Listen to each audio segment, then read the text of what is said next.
जय हिंद एवरीवन। अगर आप पूरे भारत में किसी भी राज्य से हो, आप तैयारी कर रहे हो टीआर आर्मी एग्ज़ाम की, आपका सपना है टेरिटोरियल आर्मी में जाने का, तो प्यारे दोस्तों आपकी आज की वीडियो आपके लिए रहने वाली है। आज की क्लास आपके लिए स्पेशली जो रहेगी वो फिजिक्स पर रहेगी। फिजिक्स के जो भी इंपॉर्टेंट क्वेश्चन है वो सारे के सारे आज की वीडियो में हम करने वाले हैं। तो यहाँ से बाहर आपको क्वेश्चन नहीं देखने को मिलेगा। कंप्लीट फिजिक्स की स्ट्रेटजी हम लेके चल रहे हैं और ये हम कंप्लीट भी करते रहेंगे। जैसे कि आपको पता है जो हमारी क्लास है नर्सिंग असिस्टेंट, नोरसेट का भी एग्ज़ाम हो उसके लिए भी, डिफेंस से रिलेटेड जो भी एग्ज़ाम हो, आर्मी नेवी एयरफोर्स से रिलेटेड कहीं पर भी आपका साइंस का जो पोर्शन पूछा जाता है तो यहाँ से आप अपने साइंस को कंप्लीट कर सकते हो और वो भी बेहतरीन तरीके से। और वो चीज़ें वो क्वेश्चन जो प्रीवियस क्वेश्चन हैं जो पहले एग्ज़ाम में पूछे जा चुके हैं या बार बार पूछे जाते हैं और आगे भी पूछे जाने की संभावना है, तो वही क्वेश्चन मैं आपको आज की वीडियो में कराने वाला हूँ। तो पूरी वीडियो को ध्यान से करना है और जो भी आप क्वेश्चन कर रहे हो उनको प्रैक्टिस में ज़्यादा से ज़्यादा लाना है। जो भी क्लास मैं पहले करा चुका हूँ सारी क्लास एकदम बेहतरीन ज़बरदस्त आपकी रहने वाली है। तो ये आपको जो कराने वाला हूँ यहाँ पे सारी चीज़ें, जैसे कि आपको पता है गति के नियम हैं, गति के 3 नियम हुए हैं, ठीक है। उनके बारे में भी आप देख सकते हो। यहाँ पे हमने पहला जो गति का नियम है वो लिखा हुआ है V बराबर U प्लस ए टी, ठीक है। उसके बाद यहाँ पे चुंबकत्व के बारे में भी हमने बताया है, तो क्या होता है इनका जो सूत्र है वो भी मैं आपको बताया है, F बराबर Q और कोस्ट V गुणा B, ठीक है। ये विमा का निशान है जो होता है, ये विमा का निशान होता है ऊपर, ठीक। उसके बाद बल के बराबर में यहाँ पे आप बल बराबर क्या बराबर एम ए होता है, ठीक है। हम क्या होता है यहाँ पे द्रव्यमान होता है, ए क्या होता है यहाँ पे त्वरण होता है। सारी चीज़ों को मैं बेहतरीन तरीके से एक्सप्लेन किया है ताकि आप समझने में आपको परेशानी ना हो, ठीक है, और आप आराम से समझ सको, ठीक है। वी बराबर आई आर, यहाँ पे ये इंपॉर्टेंट, ये बहुत ज़्यादा बार पूछा जाता है, ठीक है। तो यहाँ से आप जो है विद्युत धारा भी निकाल सकते हैं, यहाँ से आप जो है वो यहाँ पे आर भी निकाल सकते हो यहाँ पे, ठीक है। आर बराबर वी बटे आई हो जाएगा। इस तरीके से आप यहाँ पे ओम का नियम भी बना सकते हो इसको, ठीक है। यहाँ पे आप इससे विभवांतर भी निकाल सकते हो। तरंग दैर्घ्य का सूत्र यहाँ पे वी बराबर एफ लैम्डा होता है, ठीक है। वी बराबर एफ लैम्डा होता है और यहाँ पे समझाया भी गया है तरंग दैर्घ्य क्या होता है। देखो इस तरीके से चलता है, ऐसे होता है, ठीक है, इस तरीके से। उसके बाद विद्युत का यहाँ पे मैंने आपको बताया विद्युत वाला भी कि V बराबर आई आर होता है, आप यहाँ से निकाल सकते हो। प्रकाश का भी बताया गया है। हर चीज़ का मैं बेहतरीन तरीके से बताऊंगा, आपको समझाऊंगा भी साथ साथ में, ठीक, ताकि आप समझ सको। उसमें का सूत्र भी यहाँ पे लिखा है Q बराबर M C delta T. Radio धर्मिता का भी हर एक चीज़ के बारे में आपको मैं बेहतरीन तरीके से यहाँ पे समझा रहा हूँ। तो चलिए दोस्तों क्लास को स्टार्ट करते हैं। तो आपका एक छोटा सा ट्रेल था, उसके बाद हम बहुत अच्छे से यहाँ पे कंप्लीट करते हैं आपकी फिजिक्स का पोर्सन। सबसे नंबर 1 पे आता है हमारा भौतिक राशियाँ। तो सबसे नंबर 1 पे हमारा है भाई भौतिक राशियाँ, उनके मात्रक, ये हम पढ़ लेते हैं सबसे पहले, ठीक है। तो यहाँ पे भौतिक राशि क्या होती है? भौतिक राशि ऐसी राशि है जिसे मापा जा सकता है, वो भौतिक राशि कहलाती है। मात्रक वगैरह जैसे द्रव्यमान हो गया, लंबाई हो गया, समय होगा, ताप होगा, वेग होगा, बल होगा, ये आदि होती है, ठीक है। इसमें एक्सप्लेन अच्छे से आपको मैं कराऊंगा बेहतरीन। मात्रक के बारे में क्या होता है? जो मात्रक होती है, मात्रक होती है जो भी भौतिक राशि होती है उनको मापने के लिए क्या होता है? मात्रक की जरूरत पड़ती है, ठीक। तो मात्रक भी होते हैं, जैसे लंबाई का मात्रक जो है मीटर होता है, द्रव्यमान का किलोग्राम, समय का सेकंड, इस तरीके से। और ये मात्रक भी आपको ध्यान रखना है अच्छे से क्योंकि मूल मात्रक एक अलग होते हैं, ठीक है। एक एसआई पद्धति में मात्रक पूछ सकता है आपको कि एसआई पद्धति में मात्रक बताओ, ठीक है। तो यहाँ पे आपको लिख दिया मैंने पहले कि जो ये मात्रक है ये एसआई पद्धति में है। लंबाई का मीटर हो जाएगा, द्रव्यमान का किलोग्राम हो जाएगा, समय का सेकंड हो जाएगा, विद्युत धारा का एम्पियर हो जाएगा, द्रव्यमान का तापमान का केल्विन हो जाएगा, पदार्थ की मात्रा मोल हो जाएगा, ज्योति तीव्रता का हो जाएगा कैंडेला, ठीक है। इस तरीके से सिंबल आप सभी के सामने है, आप सिंबल भी चेक कर सकते हो। उसके बाद आता है फिर आपके व्युत्पन्न मात्रक जो व्युत्पन्न हुई है। जो मात्रक मूल मात्रों से बनते हैं उन्हें व्युत्पन्न मात्रक कहते हैं। जो पहले मूल मात्रक थे उनके द्वारा बनाए गए हैं थोड़ा सा चेंज करके, जैसे वेग का हो गया मूल मीटर प्रति सेकंड, बल का हो गया न्यूटन, कार्य का होगा जूल, और ऊर्जा का भी जूल ही होता है भाई, ऊर्जा का भी जूल ही होता है मात्रक, इस तरीके से। तो ये कैसे होते हैं इनको भी समझ लेते हैं यहाँ पे। जैसे वेग का हो गया आपका मीटर प्रति सेकंड, हिंदी में ये इंग्लिश में भी दोनों साइड समझ सकते हो। त्वरण को हो गया मीटर प्रति सेकंड स्क्वायर, बल का हो गया न्यूटन, सिंबल याद रखना जरूर, कार्य और ऊर्जा का हो गया जूल, शक्ति का हो गया वाट, दाब का हो गया पास्कल, इस तरीके से, ठीक है। तो विद्युत धारा का हो गया एम्पियर, आप ऐसे याद कर सकते हो। चलिए उसके बाद आगे बढ़ते हैं। ये आपने समझ लिया मात्रक कैसे होते हैं, मूल मात्रक आपने समझ लिए, एसआई पद्धति में मात्रक आपने समझ लिया अच्छे से। तो आगे बढ़ते हैं। आगे जो हम पढ़ते हैं, जो इंपॉर्टेंट है, जहाँ से क्वेश्चन बनता है, वो है संवेग एवं संरक्षण का नियम।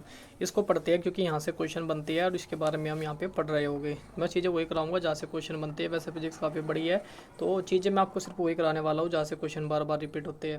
यहाँ पे होता है संवेग का नियम, आपको याद होना चाहिए। किसी वस्तु के द्रव्यमान तथा वेग के गुणनफल को संवेग कहते हैं। कोई वस्तु है, उसके द्रव्यमान, कोई वस्तु मान लो हमने यहाँ कोई वस्तु है, उसका द्रव्यमान m, ठीक है, उसके गुणनफल उस तथा वेग के, वेग आ गया, के गुणनफल के गुणनफल को कहते हैं क्या, संवेग कहते हैं। तो यहाँ पे क्या होगा, संवेग p बराबर m गुना v हो जाएगा आपका, ठीक है।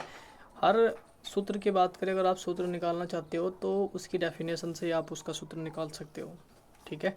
तो वही होगा, अब p बराबर एम वी। p यहाँ पे संवेग है, m द्रव्यमान है, v यहाँ पे जो है आपका जो हो जाएगा यहाँ पे वेग हो जाएगा, जो यहाँ पे बताया भी गया, एक्सप्लेन यहाँ पे किया गया अच्छे से। उसके बाद यहाँ पे ऐसा ही पद्धति में इसका मात्रक अगर आप देखना चाहो तो होता है किलोग्राम इंटू मीटर प्रति सेकंड। क्या होता है, किलोग्राम इंटू मीटर प्रति सेकंड इसका जो है मात्रक होता है। उसके बाद होता है संवेग के जो महत्वपूर्ण बिंदु है, यहाँ पे आपको देख लिए, पढ़ लेना इनको, दिया क्या। उसके बाद आता है नीचे जो इंपॉर्टेंट चीज़ें हैं वो हम पढ़ते हैं। हाँ, एक संवेग पूछ लेता है कि राशि पूछता जरूर है कि सदिश राशि है, अदिश राशि है। तो संवेग एक जो है वो सदिश राशि है, ठीक है। चलिए, उसके बाद यहाँ पे संवेग संरक्षण का नियम जो है यहाँ पे स्टार्ट होता है। यदि किसी निकाय या कोई बाह्य बल कार्य नहीं करता तो उस निकाय को कुल संवेग यानी सदैव वो स्थिर रहता है, ठीक है। यहाँ पे सूत्र के माध्यम से आपको समझाया है m1u1। तो ये आपको तो पढ़ना नहीं है क्योंकि आपको सिर्फ डेफिनेशन से याद रखना है, और जो मैंने आपको सूत्र बताया वो। अगर एग्जाम्पल के तौर पे आप समझना चाहो तो यहाँ पे समझ सकते हो। 3 एग्जाम्पल है। एक तो बंदूक चलाने पर गोली आगे जाती है और बंदूक पीछे की ओर झटका खाती है। जैसे आप बंदूक चलाओगे तो पीछे से और झटका लगेगा। दूसरा एग्जाम्पल आपसे पूछा जा सकता है कि रॉकेट का उड़ना किसका एग्जाम्पल है, किसका उदाहरण है। या तीसरा आप पूछ सकते हो, नाव से कूदने पर नाव का पीछे हटना, ये तीसरा उदाहरण है। तीनों के तीनों यहाँ पे बताए गए हैं, रही क्रिया के विपरीत प्रतिक्रिया, ठीक है, ये आप समझ सकते हो। उसके बाद आगे बढ़ेंगे हम। तो सबसे पहले यहाँ पे कुछ इंपॉर्टेंट चीज़ें हैं तो इसको भी हम समझ सकते हैं। जैसे कि हमने बताया कि न्यूटन का जो ये नियम है, ये न्यूटन के तीसरे नियम पर आधारित है। तो यहाँ पे लिखा है यह नियम न्यूटन के तीसरे नियम पर आधारित है, ठीक है। क्रिया प्रतिक्रिया का नियम, मतलब जैसे कि आप आगे जा रहे हो, उधर से पीछे आपको झटका मार रही है बंदूक। रॉकेट ऊपर जा रहा है तो नीचे से पीछे से वो छोड़ रहा है, ठीक है। देखो यहाँ पे इधर जा रही है पर बैक साइड में भी इधर से निकल रही है, तो यहाँ बैक साइड में आप इधर कूद रहे हो तो जो है नाव पीछे जा रही है। इस तरीके से ये न्यूटन के तीसरे नियम पर आधारित है, संवेग संरक्षण का नियम। आप इसको याद जरूर रखना। उसके बाद आता है फिर चाल, वेग और त्वरण। इन तीनों को और हम पढ़ते हैं डिटेल से। चाल, ये तो आपको हर जगह याद आनी होनी चाहिए, मैथ्स में तब, फिजिक्स में तब, और यहाँ से क्वेश्चन बनते हैं। तो चाल का सबसे कुछ नहीं करना, सीधा आपको ये सूत्र याद रखना है, v बराबर एस बटे टी होता है। v यहाँ पे होती है आपकी चाल, s होती है यहाँ पे दूरी, और t होता है समय। ये लिखा है यहाँ पे अच्छे से एक्सप्लेनेशन के लिए, एग्जाम्पल के लिए यहाँ पे आपको कार के एग्जाम्पल भी दिया है, समझाया भी गया है बेहतरीन। मात्रक इसको मात्रक याद कर रखना है। मात्रक आपको सारी के याद होने चाहिए जो मैं आपको कराऊंगा, इन सभी के मात्रक। मीटर प्रति सेकंड होता है चाल का मात्रक। चलिए, उसके बाद आती है वेग, वेलोसिटी। तो वेलोसिटी इसका मात्रक होता है v बराबर डेल्टा x बटे टी होता है, ठीक है। डेल्टा x यहाँ पे क्या हो जाएगा, ये हो जाएगा विस्थापन, यहाँ पे विस्थापन है। और यहाँ पे t क्या है, यहाँ पे t हो गया समय, और v यहाँ पे हो गया आपका वेग। और इसका मात्रक क्या होता है, मात्रक होता है मीटर प्रति सेकंड। इसका भी मात्रक मीटर प्रति सेकंड होता है भाई। चलिए, उसके बाद आता है त्वरण। त्वरण का सूत्र होता है a बराबर v माइनस यू बटे टी। ये होता है इसका सूत्र होता है, जिसमें a तो आपको पता है यहाँ पे त्वरण हो जाएगा, ये लिखा है, ये लिखा है, यहाँ पे लिखा है सारी, ये त्वरण है। u यहाँ पे आपका जो है ये प्रारंभिक वेग है, स्टार्टिंग को जो वेग दिया होगा, ये जैसे स्टार्टिंग में गाड़ी चली तो ये आपका u हो गया। उसके बाद फिर आपका अंतिम वेग, जहाँ गाड़ी जाके रुकी, ये हो गया अंतिम वेग, ठीक है। ये अंतिम वेग है गाड़ी का। एग्जाम्पल के तौर पे आप यहाँ पे समझना चाहो तो देखिए इस तरीके से आप समझ सकते हो। u प्रारंभिक, v अंतिम वेग होता है, ठीक है, और t हो गया आपका समय, और a हो गया आपका त्वरण। इस तरीके से आप निकाल सकते हो। यानी कि आपको क्या करना है, अंतिम वेग में से आपको प्रारंभिक वेग हटा देना है और बटे कर देना है आपको समय, बस आपका आंसर आ जाएगा। और इसका सूत्र होता है मीटर प्रति सेकंड स्क्वायर। मीटर प्रति सेकंड स्क्वायर इसका ऐसा ही मात्रक होता है त्वरण का, याद करते चलेंगे मेरे भाई। उसके बाद इनमें अंतर अगर आप देखना चाहो तो यहाँ पे आप देख सकते हो, अंतर भी यहाँ पे लिखा है अगर आप अंतर देखना चाहो, ठीक है। क्या होता है, जो चाल होती है, चाल में जो है केवल परिमाण होता है, और दूरी पर आधारित होती है। वेग में क्या होता है, वेग में परिमाण और दिशा दोनों होगी, तभी वेग जो है का वेग जो है तभी वो हो पाएगा, मतलब चल पाएगा। ठीक है, वेग के लिए क्या होना चाहिए, परिमाण और दिशा दोनों चीज़ होनी चाहिए। पर चाल में ऐसा कुछ नहीं है, चाल में सिर्फ। अब पढ़ते हैं भाई हम नेक्स्ट जो आपका है, अब है न्यूटन की गति के नियम। ये भी इम्पोर्टेंट है, मोस्टली इम्पोर्टेंट है भाई ये। ठीक है, कोई ऐसा एग्जाम नहीं होगा जहाँ ये पूछे ना जाते हो। ठीक है, न्यूटन के नियम हर जगह आपको देखने को मिलेंगे। आप कोई भी एग्जाम दे रहे होगे तो साइंस से रिलेटेड अगर देखा जाए तो ये हर जगह मिलते हैं। ठीक है, तो सबसे पहले हम पढ़ेंगे प्रथम नियम। प्रथम नियम को पूछा भी जा सकता है कि प्रथम नियम को क्या कहा जाता है, ये भी पूछा जा सकता है। ऑप्शन दिया जाएगा प्रथम नियम से रिलेटेड कि प्रथम नियम किससे संबंधित है, या ये भी पूछा जा सकता है कि जड़त्व का नियम किससे संबंधित है, ये भी पूछा जा सकता है। तो यहाँ पे जो प्रथम नियम होता है इसको बोलते हैं जड़त्व का नियम। तो इसमें क्या होता है, इसमें होता है यदि कोई वस्तु विराम अवस्था में है, मान लो कोई बस खड़ी है यहाँ पे, तो ठीक है वो खड़ी रहेगी जब तक उस पे की जो है समान वेग से, ठीक है, कोई बाहरी बल ना लग जाए, यानी उसको तब तक वो पीछे से आओ, अगर आप उसको धकेल रहे हो एक बिल्कुल समान तरीके से एक स्पीड पर नॉर्मल, तो तब तक वो जो है उस पर बाहरी जो बल है तब तक वो नहीं लगेगा, तब तक वो जो बिल्कुल एकदम ऐसे ही खड़ी रहेगी विराम अवस्था में ही। ठीक है, वही यहाँ पे अगर आप इसकी डेफिनेशन पढ़ना चाहो तो वही है। यदि कोई वस्तु विरामावस्था में है तो वह विराम अवस्था में ही रहेगी, और यदि गति में है तो वो भाई समान वेग से सीधी रेखा में ही चलती रहेगी जब तक उस पर कोई बाहरी बल कार्य न करे, तब तक वो बिल्कुल अपने उसमें रहेगी। ठीक है, अगर वो एक समान साल से चलती रही है तो वो चलती रहेगी चलती रहेगी। ठीक है, या तो उसको रोक जाए या फिर कोई पीछे से कोई बाहरी बल आए आगे पीछे से, उसको उसकी स्पीड को बढ़ाए कम बत्ती करे, तभी उस पर कुछ है फ़र्क पड़ने वाला है, वरना वो बिल्कुल सेम ऐसी ही रहेगी। जिसमें यहाँ पे उदाहरण के लिए आप समझ सकते हो, मैं आपको एग्जांपल भी दिया बस का, जैसे चलती बस अचानक रुकने पर जो है यात्री आगे की ओर झुक जाता है। जैसे एकदम बस रुकेगी तो एकदम ताप आगे की तरफ जाके झुकते हो, गिरते हो, बहुत से तो गिर जाते हैं। तो यहाँ पे एक एग्जाम्पल हो रहा है, मेज पर रखी पुस्तक स्वयं नहीं चलती। क्यों नहीं चलती वो आप समझ सकते हो क्यों, देखिए यहाँ पे एग्जाम्पल भी है। ठीक है, वो जब तक उस पर आप उसे टच नहीं करोगे, आप उसे उठाओगे नहीं, तब तक वो बिल्कुल उसी विरामावस्था में रहेगी वहीं। अगला क्वेश्चन फिर है, अगला मतलब जो यहाँ पे दूसरे नंबर का इसका दूसरा नियम है न्यूटन का, वो है द्वितीय नियम, जिसको बल का नियम यहाँ पे द्वितीय नियम है। और यहाँ पे बताया जाता है किसी वस्तु पर जो लगाया गया बल है वो संवेग परिवर्तन की दर के समानुपाती होता है। मतलब कोई वस्तु है, ठीक है, और उस पर लगाया गया बल संवेग में परिवर्तन की दर के जो है समानुपाती होता है। इसका सूत्र हो जाता है F बराबर ma। एफ यहाँ पे क्या हो जाएगा, आपका बल हो जाएगा यहाँ पे, एम हो जाएगा यहाँ पे द्रव्यमान, ठीक है, और ए हो जाएगा यहाँ पे त्वरण।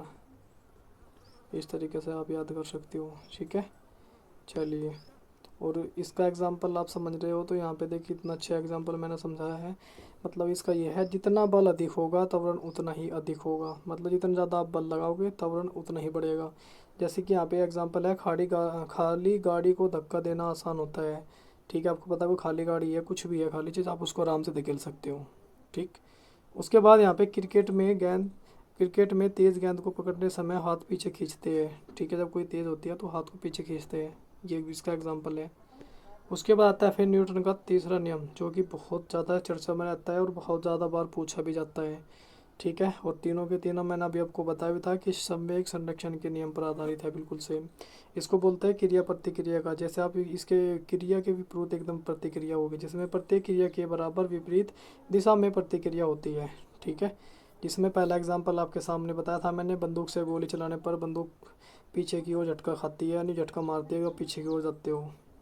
उसके बाद रॉकेट जो है ऊपर उठता है क्योंकि गैस नीचे की ओर निकलती है। आपने देखा होगा पीछे की, यहाँ पे देखा एग्जांपल दे रहा। ठीक है, पीछे की तरफ निकली है ना गैस, ऐसे होता है बिल्कुल, आप आराम से समझ गए होगे। तीसरा एग्जांपल मैंने आपको समझाया था, जब आप नाव से कूदते हो तो नाव पीछे की ओर जाती है। ठीक है, मतलब आप कूदोगे नाव आगे की ओर जाएगी आपसे, ठीक है, अपोजिट साइड में जाएगी। यहाँ पे ऐसे आप याद कर सकते हो। उसके बाद आगे चलते हैं दोस्त। अब आता है हमारा कार्य, शक्ति और ऊर्जा। ये भी इम्पोर्टेंट है, यहाँ से भी क्वेश्चन बनते हैं। ठीक है, इसे देख के तो आपको लग रहा होगा कि चीज़ें देखो बहुत सारी होती है फिजिक्स में पढ़ने के लिए, तो आप बहुत कुछ पढ़ सकते हो। बट यहाँ पे आपको एक चीज़ और समझ में आ रही हो कि चीज़ें मैं वही करा रहा हूँ जहाँ से क्वेश्चन बार बार बनते भी यार, आपने देखा भी होगा, क्योंकि कितना तो आपको नॉलेज हो गई होगी। जो भी फ्रेशर है उनको तो नहीं कह सकता, पर जिन्होंने एग्जाम दिया वो समझ गए आगे कि क्लास कितनी जेन्युइन है, और इतने अच्छे से समझाया है तो वो तो बात ही अलग है। वो तो देख लो भाई कितने अच्छे से आपको एग्जाम्पल के साथ में समझा रहा हूँ। उसके बाद सबसे पहले हम यहाँ पे कार्य के बारे में पढ़ते हैं। कार्य होता है जब किसी वस्तु पर बल लगाने पर उसके जो है वस्तु के मतलब आपने किसी वस्तु पे कार्य बल लगाया, ठीक है, तो उस वस्तु में क्या विस्थापन होता है। तो उसमें क्या होता है, जो आपने कार्य किया मतलब जो आपका किया गया है वो कार्य, ठीक है, वही कहलाता है आपको क्या कार्य होता है, जो विस्थापन होता है, ठीक है। एग्जाम्पल के तौर पे आप समझाना चाहो तो मैं नई चीज़ समझाऊंगा। सबसे पहले आप इसका सूत्र याद करो। इसका सूत्र होता है डब्लू बराबर, डब्लू यहाँ पे कार्य हो गया, एफ क्या हो गया यहाँ पे, एफ हो गया यहाँ पे बल, जो मैं आपको बताया कि उसी वस्तु पर लगाया गया बल और वो किसी क्या वस्तु के गुणनफल के जो है, और उसके बाद एस हो गया यहाँ पे विस्थापन, एस हो गया यहाँ पे विस्थापन, ठीक है भाई। तो यहाँ पे डब्लू को है कार्य हो गया, एफ बल हो गया और एस यहाँ पे विस्थापन हो गया। समझने के लिए आपको एग्जांपल के तौर पे यहाँ पे दो चीज़ें हैं, दो तरीके से आप समझ सकते हो। एक तो आप बस वाला है और दूसरा आपको बुक्स का जो मैं अभी आपको समझाया है, ठीक है। तो इसके एसआई मात्रक क्या होता है, जूल होता है इसका एसआई मात्रक। कार्य का एसआई मात्रक होता है जूल। और कार्य के बारे में यहाँ पे कार्य होती है आपको समझने के लिए यहाँ पे तीन तरीके, एक तो होता है धनात्मक कार्य, उसके बाद एक होता है ऋणात्मक कार्य, एक होता है शून्य कार्य। तीन कार्य होते हैं, ठीक है। एक कार्य आपने धनात्मक के अंदर आपने चीज़ यहाँ पे रखी थी, उसको उठा के अपने आगे रख दिया, वो कार्य हो गया, ठीक है। ऋणात्मक कार्य मतलब वहाँ पे चीज़ रखी थी और उसने उसको पीछे रख दिया और तो माइनस में चले गई वो, ठीक है। और चीज़ जहाँ रखी थी आपने घुमा के लाके फिर वहीं रख दी, तो आपका मतलब है कि कोई कार्य नहीं हुआ। उसके बाद आता है शक्ति, शक्ति को बोलते हैं पावर, ठीक है। और ये होता है किसी कार्य करने की दर को बोलते हैं, कोई कार्य किया आपने उसकी दर जो है वो शक्ति कहलाती है, ठीक है। और इसका सूत्र यहाँ पे हम देखना चाहें तो सूत्र होता है पी बराबर डब्लू बटे टी। पी क्या है यहाँ पे शक्ति है, डब्लू यहाँ पे वाट है, टी यहाँ पे समय है, ठीक है। तो डब्लू यहाँ पे आपका सॉरी डब्लू यहाँ पे कार्य हो गया, टी यहाँ पे आपका समय हो गया। तो इस तरीके से यहाँ पे आपका ये रहा पूरा वो एक्सप्लेनेशन। तो 1 किलोवाट में कितने वाट होती है, 1000 वाट होते हैं, ये भी आपको याद रखना है। 1 किलोवाट में 1000 वाट होते हैं भाई। और शक्ति की जो ऐसा ही पद्धति में मात्रक जो है वो वाट होता है, ठीक। उसके बाद आती है फिर आपका ऊर्जा, और ये भी भाई इम्पोर्टेंट है, इसको भी ध्यान से समझना। ऊर्जा एनर्जी इसको बोलते हैं। और ऊर्जा के बारे में पता किया जाए तो ऊर्जा क्या होती है, कार्य करने की क्षमता। देखो दोनों में आपको डिफरेंस देखने को मिलेगा, बस मात्र थोड़ा सा डिफरेंस है, देख लो क्या है शक्ति में और ऊर्जा में। गलती हो सकती है, ध्यान रखना। यहाँ पे शक्ति जो होती है वो कार्य करने की दर है, और यहाँ पे क्या कर रहा है ऊर्जा, क्या कार्य करने की क्षमता, ठीक है। यहाँ पे सिर्फ दर दी जा रही है, यहाँ पे क्षमता आपकी कैपेसिटी देखी जा रही है, यहाँ कितनी कैपेसिटी है उसको ऊर्जा कहते हैं। मतलब आपके अंदर कितने, बोलते हैं कि आपके अंदर कितनी कैपेसिटी है, तो कैपेसिटी वो ऊर्जा ही है आपकी, ठीक है। भाई आपके अंदर इस काम को कर सकते हो, आपके अंदर कैपेसिटी है, पूछेगा हाँ भाई मेरे अंदर, भाई हाँ मेरे अंदर है इतनी, हिम्मत बोल दे कैपेसिटी ऊर्जा, ठीक है। और यहाँ पे शक्ति क्या होता है, वो पूछेगा कि बस दर कितनी है, इसकी कार्य करने की दर कितनी है, ठीक है। तो वो होती है यहाँ पे मेन चीज़ है आपकी शक्ति। देखो दोनों में थोड़ा थोड़ा डिफरेंस है। उसके बाद इसका ऐसा ही मात्रा की ऊर्जा का मात्रा में आपको बताया कि जूल होता है, ठीक। कार्य का भी जूल होता है और ऊर्जा का भी जूल होता है। ऊर्जा के प्रकार यहाँ पे आप पढ़ने चाहो तो ऊर्जा के प्रकार यहाँ पे एक तो है गतिज ऊर्जा होती है, एक होती है स्थितिज ऊर्जा, एक होती है उष्मीय ऊर्जा, एक होती है विद्युत ऊर्जा, एक रासायनिक ऊर्जा, एक होती है प्रकाश ऊर्जा, ठीक है। इनके बारे में थोड़ा सा अगर मैं आपको बताऊँ तो यहाँ पे समझने वाले, तो सबसे पहले गतिज ऊर्जा के बारे में आप कुछ नहीं, सिर्फ यहाँ का इसका फॉर्मूला याद कर लो, बस ये इंपॉर्टेंट है।